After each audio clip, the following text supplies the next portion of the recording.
Hi, Nick. Thank you so much for attending the virtual interview today. First, could you like to introduce a little bit about yourself, including the educational background and the current positions? Sure. And thank you for having me, Kate. It's a real honor and privilege to be here. So, just to start back with my education, I went to a high school in Long Island called Newfield High School. I worked really hard at my grades, really put a lot of effort, and I was able to achieve the number one ranking in my class to be valedictorian. Yes, it was a lot harder work, but when the harsh reality is once you get out of high school, then you're starting blank, right from a fresh slate, and you are starting over again. And then in university, I was able to, keep my work ethic going, and I achieved a 3.95 GPA in Binghamton University, where I was able to get the credits necessary for a CPA degree, including a Master in Science and of Accounting. I was then recruited to work at EY, where I had the pleasure of meeting great professionals such as yourself. And again, just like going from high school to college, you start at step one, and you got to work hard. Just as if nothing you did mattered, and hit the ground running. So Know that you got promoted a year earlier from the firm typical schedule. What do you think is the qualification to contribute to this early promotion? And I would really appreciate if you can give some real life example. absolutely, yeah. And I think the number one thing that especially a lot of driven people find themselves in, especially in a new area, is, and I kind of touched on a little bit with my educational background, is you have to take what you did in the past that allowed you to be where you are. You cannot rest on your laurels. You have to be hungry. You have to be humble. You have to be looking forward. And now you have to prove that you're the best, or you want to try to prove that you're among the best at your current role. So step one is mindset and attitude. You have to want it. Okay, now that you're not taking a lazy approach, and you have the drive, how do you actually achieve your goal? And whether it's getting really promoted at a firm like EY, or climb the corporate ladder, or maybe even maneuvering yourself into a sector where you want to work as opposed to where you find yourself working, you have to find out where you want to go first, and then work backwards and say, how do I get there? So a lot of times people will just put their heads down and just go, I'm going to work hard and do my best, and wherever it takes me, it takes me. But the most successful people that I've seen in my career is you have an end goal that you've chartered to go, I want this. And obviously that's dynamic and changes over time, but it's important to write that down, put it out there, say it, speak it, say it to everyone you know, and find mentors who can help you get there. But identify what your goal is. Then let's work backwards and find the most efficient way to get there. To get you the real world example, I knew that I wanted to be early promoted at UI in the audit practice. So in order to do so, I first reached out to anyone else who had also achieved this goal. Fewer and far between, but still people exist obviously at the firm who have done this. And then after talking to them and going through my own mentors, I identified, what do I have to do? Okay, I have to have a performance of X metric, and there needs to be a business case. So 3 years in advance, I started positioning myself onto clients that had this opening where I could do the early promotion to manager. And by my intentional efforts, I found myself on a large engagement team where we serviced a very large investment bank, and they had a lot of openings for manager. And when the time came, my performance was where it needed to be, and they promoted me. So it was that concerted effort, I think, is really important. Have to think back to the during this and say, for example, someone in the family, someone in the close cycle, entering into the workforce, or someone who even currently struggling with what they are doing because they wasn't able to figure out how to stand out among in the company. If you just had to give one advice in order for this person to perform better, what could it be? And I think that's a very great question, and it will be pointed to where if we could get one nugget that everyone can latch onto. I think the number one thing is you have to really want this connections. Find the thing about your job that you really like, or if there's nothing that you like about your job, Mm-hmm. you have to really dig deep and soul search and say, what do Mm-hmm. I need to have in my profession that would make me wake up every day and like going to work and like the people I'm going to work with. So the one nugget of advice I would say is find the one thing about your current job that you like the most, or something that you want to like the most, and pursue that. and use that natural energy and passion and apply that towards the objective of that job. A lot of high performers have a very high standard, and they tend to apply the high standard on the team members, which create sometimes a very high pressure environment. How did you motivate a team, and why were able to be a high performer? The answer is you have to understand, appreciate, and develop difference in perspectives. You have to know that you touched on it Yes. with holding yourself to a high standard, and how do you not hold everyone else to the same exact standard, or raise them up to yours.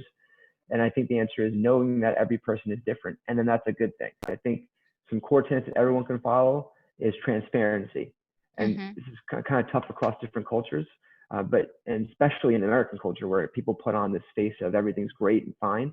But I think the more transparent you are with your team, they appreciate that feedback, and they feel like they can come to you with certain problems, and you can Yep. actually have a conversation on how to optimize their communication style with them, which is the best person. Getting feedback from the people on your team up, so upward feedback Yep. as well as downward feedback. Everyone always gets downward feedback, but specifically seek out and get upward feedback from your team to you is crucial, because then you can see your blind Mm-hmm. spots that you might not be aware of.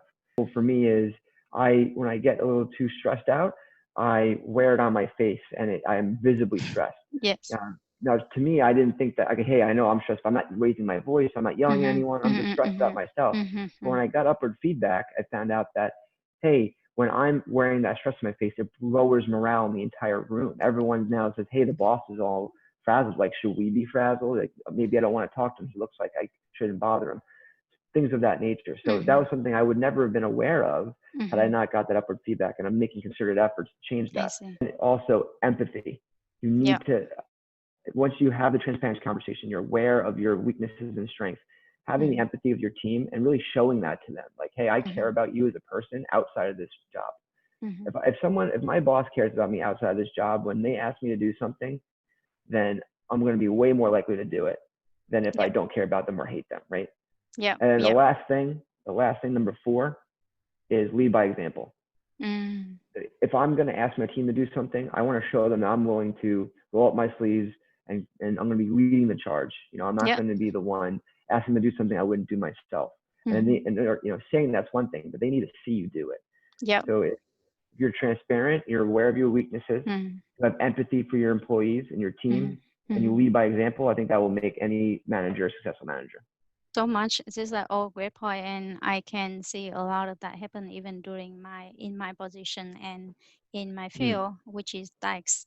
Now, I know there was a period of time you were able to work in Japan. Were you able Yes, to apply the same value and skill set in order to work with a team like that? Because when you came to Japan, you also came as a manager in the assurance practice.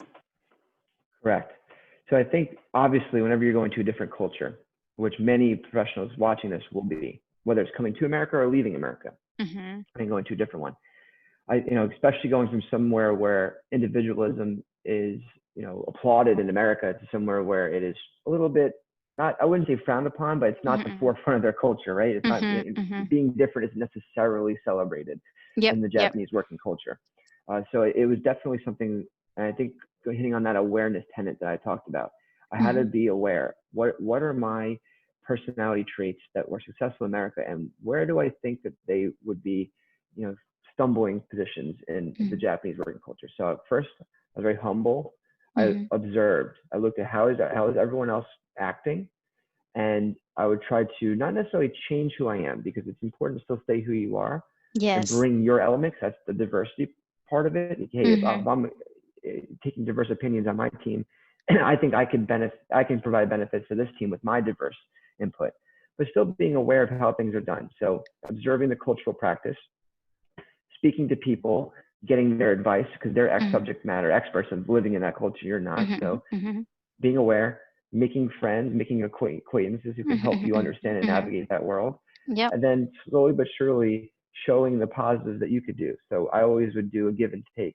I would do whatever assignment that I was asked in the exact way they would do. And now Mm-hmm. after doing it their way, I would say, hey, I think this is a different way. I wouldn't Yep. start by saying you're wrong or I think it's different. I would go, I would accept it, I'd be appreciative, and then say, here's Yep. a different idea I think might also work.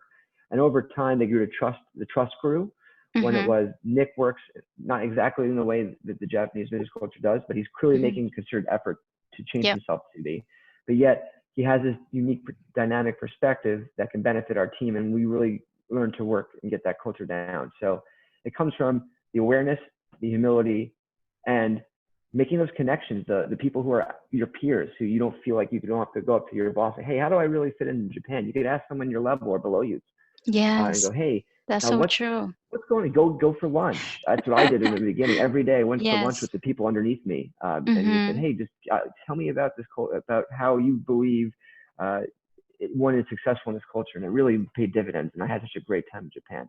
I recommend Yes. anyone, if you have the Mhm. opportunity to travel abroad for work, do Mhm. it. It will round you out both as a professional and as a human being. Yes. I know that outside work you're also involved with different activities.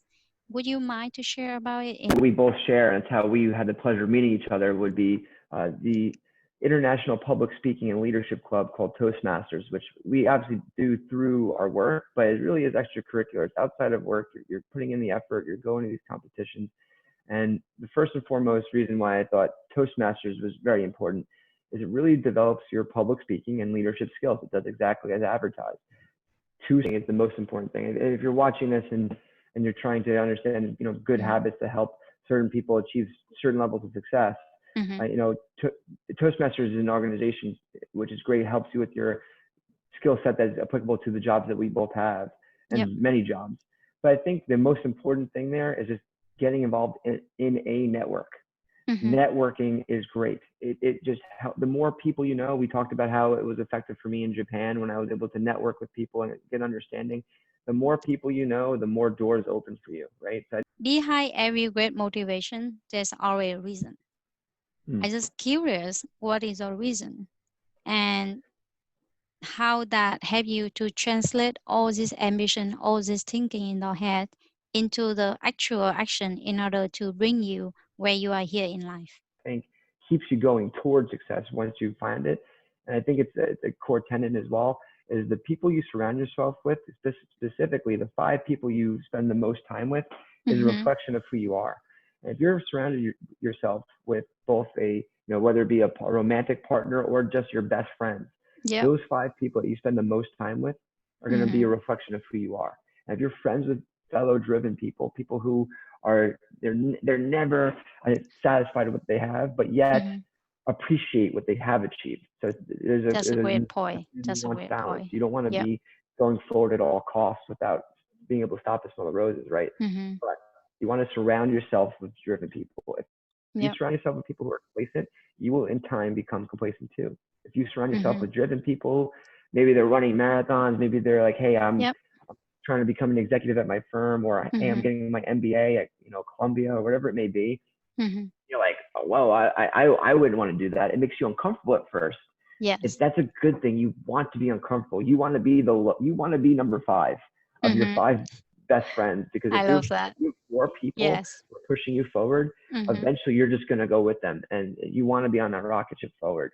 So Mm-hmm. surround yourself with the people going forward. And I Yep. have been able to, through a lot of fortunate circumstance, and then Mm-hmm. also you have to make a concerted effort and make those hard Yes. decisions. And that is surround yourself and make a definite concerted move to Mm-hmm. spending the most time with your most successful friends. And that Yep. doesn't Yep. necessarily just mean at their job, just like who are the happiest people. Yep. Yep. I think that is it for today, Nick. I really appreciate all this great advice, and I look forward, to continue seeing more success from you and learning from you. Thank you. And that goes both ways, Kate. Honor and privilege to have you on this. And I'm looking forward to see, the network that keeps expanding for both of us. So thank you for Yep. having me on, and I really appreciate it.